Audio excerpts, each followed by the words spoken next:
شوفوا هاد النصابة اللي نصبوا على أمة ديال البشر من جميع المدن ديال المغرب.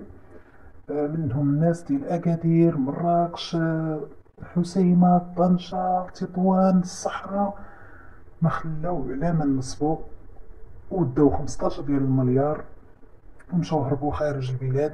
المهم الأخبار اللي جاتنا دابا باقي ما متأكدناش فين كاينين بالضبط. المهم أنهم ما كاينينش في المغرب وهما ما غاديش يكونوا في المغرب.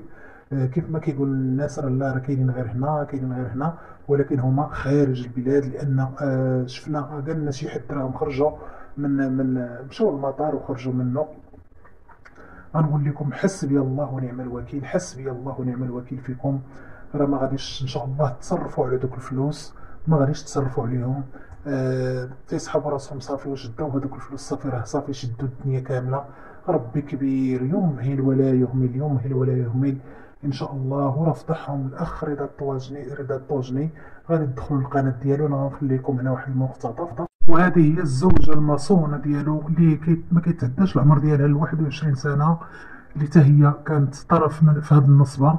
لأن كاينين الناس اللي صيفطين لها الفلوس بالاسم ديالها وبكل شيء، وكيسحبوا راسهم صافي راه داو الفلوس للناس. راه ربي ما تينساش. غادي ان شاء الله يطيحكم في شي فخ، وغادي ان شاء الله ضروري غادي ربي غادي يرزيكم في هذوك الفلوس اللي رزيتو بهم الناس. رزيتو يتامى، رزيتو عيالات ما عندهمش مساكن، كاينين اللي كيديروا الحصص ديال الدياليز، كاين الناس مرض. اش غادي نقول لكم؟ حسبي الله ونعم الوكيل. والقانون كاين في البلاد ان شاء الله غادي يجيب لنا حقنا كاملين. وانا النيت اللي كنهضر معكم راني مع، بغيت نقول لكم زعما انا نيت براسي راه تعرضت لهذا النصب من طرف هاد الخونه.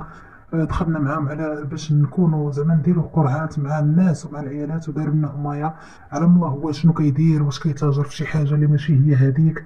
اش غادي نقول لك؟ نحسبنا الله ونعم الوكيل. ما غاديش تفرحوا ان شاء الله في الحياه ديالكم الجايه. فرحتوا ودرتوا عرس في افخم في البلاصه في اكادير، وحنا ما فراسناش. حنا كتقول لنا ديك الساعات كيقول لنا راه خاسر ليا الكونط، راه ما كاينش هنا، ما كاينش هذا.